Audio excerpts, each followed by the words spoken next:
นึ่งจ่าใช่ปะ สบายดี งานจะจบตั้งนาน สุบอลสูบอลนี่ เจ้าอยู่มันเหลืองอะไรนะ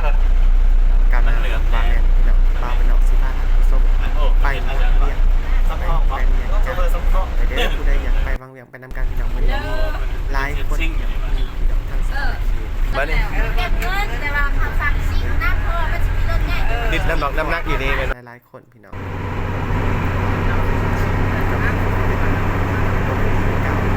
โมเมนต์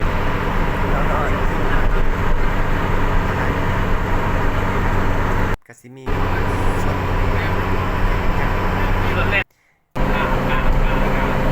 ใส่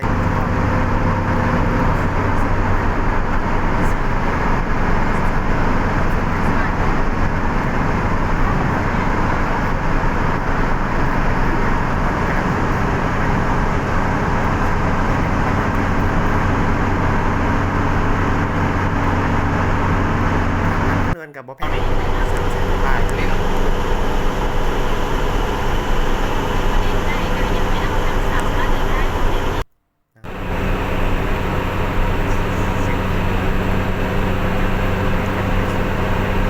ทางกับบอไก่พี่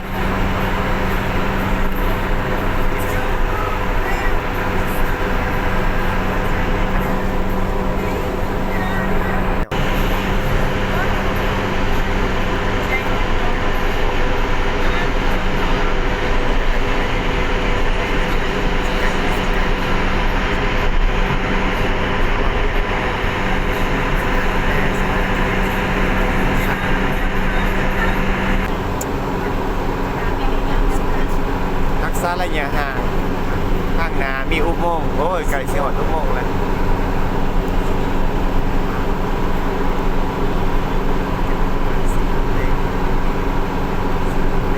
ตามมาแล้วพี่น้อง15 หลอดคู่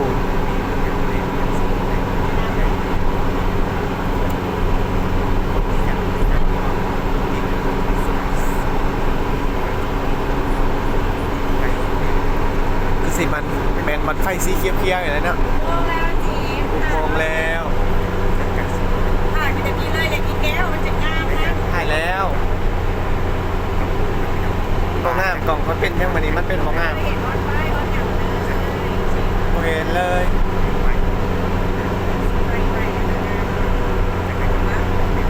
มันอุโมงค์แล้ว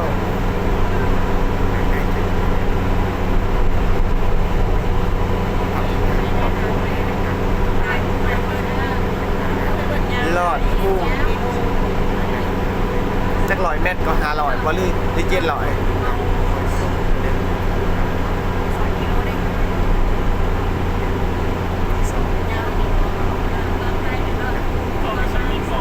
เป็นเดือนทั้งนี้ปีสอง แล้วก็แม่บอกได้สมองมันกี่ปุ่น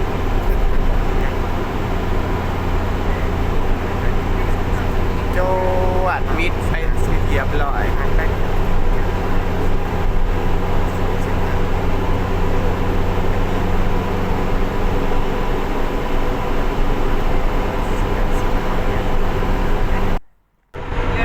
คลองนอนเลยถ้าแบบไม่ได้ยังประทับเนี่ยนักล่าเนี่ย อยู่ใต้ว่าผู้นั่งนอน มันสามารถ เพียบนี่โอ้ยทางรถไฟเลยนะทางรถไฟเห็นแต่ทางสิให้เบิ่งแต่สัตว์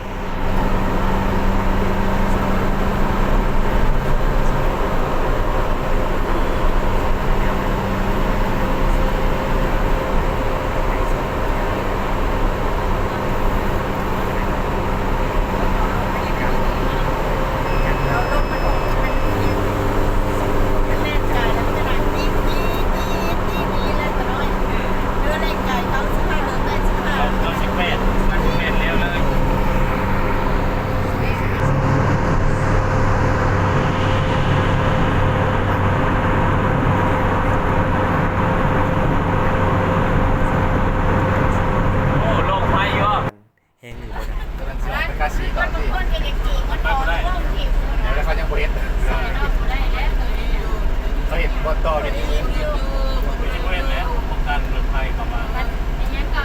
มันได้มากมาดีมาย้อนยังจะตี ร้านขนมเปี๊ยะ จะเป็นตี เดี๋ยวว่าเส้นนี้เขาแต่ว่าเรียงตก มันมีรถไฟแล้วก็แยกรถไฟมาได้แล้ว เอาได้บอกมาเลย กดซัดกัน 7 โมง ให้เรากดกัน นั่งรถออกจากนครหลวงมาหาบางเวียงกันประมาณ1-2 โมงกว่า บ้านแนวเหยียบเลย แล้วเลือกเรื่องคนไหน 10 เยอะเขาจะเข้าเพื่อนแรกไก่หัว เรื่องไหนมีเล่นไกลกว่าแมนบอ รถน้อยคอย เลื เลื อ อก ก กีตาร์เพชรยังมันจะไว้กลัว คอยว่าเลือกรถน้อยนี่ เสีย ว่าง เด็ดเสียงดวงนี่ แต่นี่ ฮะ มือนั้นก็แบบนี้แหละมือนั้นก็ อ๋อมื่อนี้คือจะไว้กลัว เอาลองเบิ้งวันนี้บอกเจ้าสิดีบอก มีแต่3ขั้นทางหน้านะ อ่านไป ข้าง แล้ว หน้าช่องคันหนึ่ง เรื นะ อ2ป่านนี้ นาที เช็คเลือกตู้ข่าวในใบที่เขาออกก่อนนะ รุ่นนี่ก็บรรยากาศยามมื้อเช้าพี่น้องบาปนอกบริทายลายเนาะยามมื้อเช้าจังเขาเอิ้นว่าเด้อมาบางเวียงได้กินอีหยังอันนี้ฮะเขาเอิ้นว่าข้าวอีหยัง ข้าวครัว ทานข้าวผัด ข้าวครัวใส่อีหยังอันนี้ฮะข้าวครัวใส่หมักแป้งพี่น้องเอ้ยมาเด้อกินนำกันมาเด้อกินข้าวแรง มันเลิกไว้เฮามัน กินข้าวแรงนำกันเด้อ เลิกซาไปด้วยกันมันเลิก4 โมงครึ่งนะโหลดทางมันสิบ่ไหวเอาแม่รถคนออกไปหากินที่นั่น แซ่บอีกแก้วแซ่บมาบางเวียงได้กินข้าวอีหยังข้าวครัวใส่ พอดีตอนเช้า ใส่อีหยังเนี่ยเหลืองๆแท็กที่มีน แล้วก็ไปทานดู มันจัดไปจังว่ามันจัด เอากับตื่นมานะ ใครไม่เป็นมันจัดจะบอกมันมาหา หลังจากนั้นถ้ากับพาทานผู้ส้มมาเลาะตลาดกลางคืนพี่น้องคือเขาเจาะคายหนังถ่ายกบต้านพี่น้องเป็นเห็ดเป็นต้นตาลเครื่อง ต้นตาล เครื่องมือสำหรับการนวด เร็วนวดหลัง นวดล้างนวดมือนวดแขนนวดขา เดี๋ยวขอหัวลูก ไก่ใส่ได้ทั้งซองใส่ได้ทั้งซอง ไม่มีบอต้องการเกสเสือจึงดีดีพอเกสเสือเราบอกให้ดี แล้วว่าแกเสือมันค่อยดีคันบ่แกเสือนี่บ่ดี ลงแขน ราคาไป นี่นี่ตัวเก่าตัวน่ะตัวเก่า มันดีมันเนี่ยก็ แดน มันจังแขนนวดขาโนลางนวด ใครมีลูกอะไรจะชื่อเมื่อใครมีลู ต้ ก นต้น สั่นแล้วหัวแตก ลงขาลงแขน นี่ชื่อต้นในเมื่อให้ลูก ไปใส่ได้เด้พี่น้อง มันบ่นวดแล้วมันมีแต่ผ้าก ลางคืนเขาเอ่ยว่าตลาดกลาง อันนี้ไม่ยักเลยนะ ไม่ต้นตาล ต้นต้านมันนี่นะ นี่หลากหลายสินค้า แข็งมันเหรอ แข็งเลยแม่ตันเสียดมันบ่ถึกแดดบ่ถึกพ้นเนาะมันก็แข็งมันบ่ถึกพ้นมันก็แข็งก็บ่ถึกลมพ้นมันก็เปื่อยถึกน้ำเคยเย็นแล้วก็พากันมาเผื่อมันสิเปื่อยก็หลายปีเติบนี่แม่นภาพบรรยากาศตลาดกลางคืนพี่น้องคือว่าตลาดขายเสื้อผ้ายามกลางคืนนี้แต่สุดลาวพี่น้องเสื้อลาวอันนี้เครื่องเนี่ยเขาเอิ้นว่าเครื่องมงคลต่างๆสิเป็นขาทงเป็นทงเป็นอันนั้นกระเป๋าเครื่องสัตว์ชีวิตประจำวันนะหลากหลายมีของอยู่ของกินอะไรนี่ก็เป็นเครื่องที่ระลึกพี่น้องเครื่องที่ระลึกเครื่องซ้ำรวยก็สิเป็นมันมงคลต่างๆบรรยากาศในการตลาดกลางคืนนี่พี่น้องลายแต่ขวดอันพี่น้องเศร้าเกาหลีใต้เกาหลีเหนืออย่างเงี้ยเกาหลีหลายฝรั่งบอเกาหลีบอไทยบอกัหลายพี่น้องเขาจะมาหลักสื่อสินค้าสิเป็นผ้าเทศเป็นผ้าสินผ้าทรงสิแต่พื้นงามๆพี่น้องเศร้าฝรั่งมีตะปูสวยๆหนุ่มๆแน่นๆใส่ชุดบิกินี่อย่างหล่อ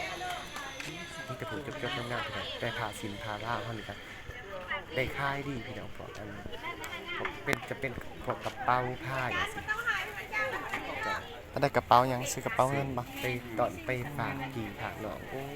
ค่ะผู้น้องสำหรับผู้ที่มีเงินได้ถ้าผู้ที่บ่มีเงินคือเฮาก็พอได้เป็นหลอกเพราะข้าเป็นขายเองซ้ำมาหลอกเดินตลาดกลางคืน